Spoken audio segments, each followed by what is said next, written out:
નમસ્કાર મિત્રો, સ્વાગત છે તમારું એચએનજીયુ સ્ટડી પોઈન્ટ યુટ્યુબ ચેનલના એક નવા વિડીયોમાં. શાળા સહાયક ભરતીની જાહેરાત જે છે એ 2-1 મહિના પહેલાં જુલાઈની અંદર કરી દેવામાં આવી હતી અને એના માટે હજુ સુધી જે છે એ ફોર્મ ભરવાનું શરૂ થયું નથી. એના માટે જે છે એ લાયકાત સ્નાતક પ્લસ બીએડ રાખવામાં આવેલી છે અને એની અંદર જો તમારું સિલેક્શન થઈ જશે તો તમને ₹21,000 સુધીનો પગાર જે છે એ આપવામાં આવે છે. પરંતુ આ ભરતી માટે જે છે એ હજુ સુધી ફોર્મ ભરવાની પ્રક્રિયા જે છે એ શરૂ કરવામાં આવી નથી. તો આજના આ વિડીયોની અંદર આપણે જોઈશું કે હવે જે છે એ આ પ્રક્રિયા ક્યારથી શરૂ કરવામાં આવી શકે છે અને કયા કારણોસર આ ભરતીમાં હજુ સુધી જે છે એ ઓનલાઈન ફોર્મ છે એ ભરાણા નથી. તો તમે આ જોઈ શકો છો, શાળા સહાયક ભરતી 2025 ફોર્મ જે છે એ ક્યારે ભરાશે. લાયકાત જે છે એ સ્નાતક પ્લસ બીએડ રાખવામાં આવી છે. એની અંદર પગાર જે છે એ ₹21,000 રાખવામાં આવ્યો છે. ટેટ કે ટાટ પરીક્ષા જે છે એ તમારે શાળા સહાયક ભરતી માટે પાસ કરવાની જરૂર છે નહીં. તો હવે આના માટે જે છે એ ફોર્મ ક્યારે ભરાશે, શા માટે જે છે એ વિલંબ થઈ રહ્યો છે, એ તમામ માહિતી આપણે આજના આ વિડીયોની અંદર જોવાના છીએ. તો સૌપ્રથમ તમે અહીંયા જોઈ શકો છો, પ્રાથમિક સ્કૂલોમાં શાળા સહાયકની નિમણૂકની પ્રક્રિયામાં ઉદાસીનતાથી રોષ. જુલાઈમાં પરિપત્ર કરાયો હોવા છતાં હજુ સુધી નિમણૂક પ્રક્રિયા જે છે એ અધ્ધર. તો પ્રાથમિક સ્કૂલોની અંદર શાળા સહાયકની જે છે એ નવી ભરતી કરવામાં આવશે એવી ગુજરાત સરકાર દ્વારા જુલાઈ 2025ની અંદર જ ન્યૂઝપેપરની અંદર અને બીજી તમામ જગ્યાએ જે છે એ ઓફિશિયલ નોટિફિકેશન છે એ જાહેર કરી દેવામાં આવી હતી અને એના માટે જે છે એ ફોર્મ ભરવાની પ્રક્રિયા પણ જે છે એ સ્ટાર્ટ નથી કરવામાં આવી. પરંતુ એની અંદર જે છે એ કેટલા પગાર મળવાપાત્ર રહેશે, શું કામગીરી કરવાની રહેશે, પછી લાયકાત શું રહેશે, વય મર્યાદા શું રહેશે, એ તમામ ઇન્ફોર્મેશન જે છે એ પરિપત્રોની અંદર જાહેર કરવામાં આવેલી હતી. તમે અહીંયા જોઈ શકો છો, આગળ લખ્યું છે પ્રમાણે રાજ્યની સરકારી પ્રાથમિક શાળાઓમાં શાળા સહાયકની નિમણૂકની પ્રક્રિયામાં જિલ્લાઓમાં ભારે ઉદાસીનતાના પગલે ભારે રોષ ફેલાયો છે. પ્રાથમિક શિક્ષણ નિયામક કચેરીએ જુલાઈમાં પરિપત્ર કર્યો હોવા છતાં હજુ સુધી એક પણ જિલ્લાની સ્કૂલમાં શાળા સહાયકની ફાળવણી કરી હોવાનું જાણવા મળતું નથી. આમ શાળા સહાયકની નિમણૂકની ધીમી કામગીરીથી ભારે આક્રોશ ફેલાયો છે. પરિપત્રમાં સ્પષ્ટ સૂચના આપવામાં આવી છતાં જિલ્લાના અધિકારીઓ સૂચનાની રાહ જોઈને બેઠા હોવાની વિગતો સામે આવી છે.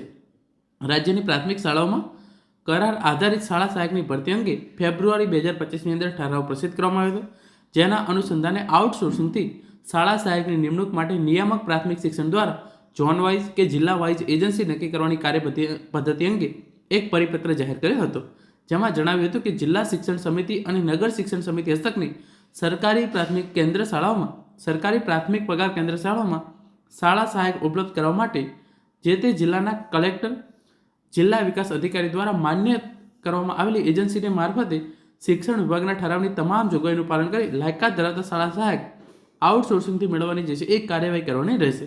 આમ રાજ્યની 300 કે તેથી વધુ સંખ્યા ધરાવતી અંદાજિત 3,575 શાળામાં શાળા સહાયકની નિમણૂક કરવાની હતી. તો કુલ 3,575 શાળાની અંદર શાળા સહાયકની જે છે એ નિમણૂક કરવાની થતી હતી. પરંતુ જિલ્લાના અધિકારીઓ દ્વારા હજુ સુધી સહાયકોની નિયુક્તિ કરી નથી. મોડેલ સ્કૂલમાં આઉટસોર્સના માધ્યમથી આ પ્રકારે અગાઉ નિમણૂક કરવામાં આવતી હતી, જેમાં જિલ્લા પંચાયત તેમજ કલેક્ટર કચેરીએ કાર્યરત એજન્સીઓ મારફતે કર્મચારીઓ મેળવવામાં આવતા હતા.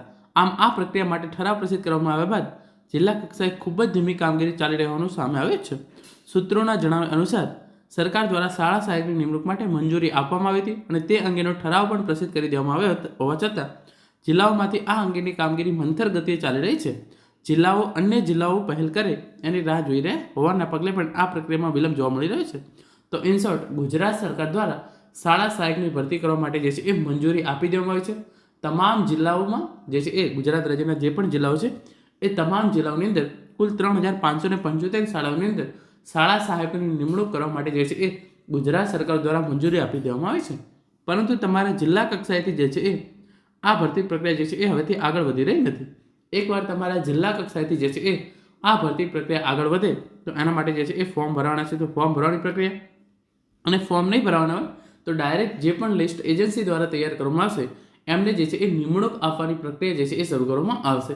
તો રાજ્ય સરકાર દ્વારા સંપૂર્ણ મંજૂરી જે છે એ આપી દેવામાં આવી છે. ભરતી પ્રક્રિયા ગમે ત્યારે સ્ટાર્ટ થઈ શકે છે, પરંતુ એનો મુખ્ય આધાર જે છે એ તમારા જિલ્લા પર રહે છે. જો તમારા જિલ્લા દ્વારા ખૂબ જ ઝડપી કામગીરી કરવામાં આવે તો તમને તરત જ જે છે એ નિમણૂક મળી શકે છે. પરંતુ જો તમારા જિલ્લા શિક્ષણ અધિકારી દ્વારા અથવા તો જિલ્લા કલેક્ટર દ્વારા જે છે એ ઝડપીથી કામગીરી કરવામાં નથી આવતી તો તમને જે છે એ આ ભરતીની અંદર હજુ પણ વધારે વિલંબ જોઈ શકાય છે. તો વિદ્યાર્થીઓનો જે મેઇન પ્રશ્ન હતો કે ફોર્મ ક્યારે ભરાશે એના અંગે, તો ફોર્મ ભરવાનું જે છે એ સંપૂર્ણ આધાર તમારા જિલ્લા પર છે. જો તમારા જિલ્લા દ્વારા ઝડપી કામગીરી કરવામાં આવે તો તમને ઝડપી જે છે એ નિમણૂક મળી શકે છે. પરંતુ જો જિલ્લા કલેક્ટર અથવા તો જિલ્લા વિકાસ અધિકારી દ્વારા મોડું કરવામાં આવે, એજન્સી નિમણૂક કરવામાં મોડું કરવામાં આવે તો આ ભરતી પ્રક્રિયાની અંદર હજુ પણ વિલંબ થઈ શકે છે. તો મિત્રો, આ હતો આજનો વિડીયો, જેની અંદર આપણે શાળા સહાયક ભરતી વિશે ખૂબ જ અગત્યની માહિતી હતી એના વિશે વાત કરી છે. Thank you so much for watching.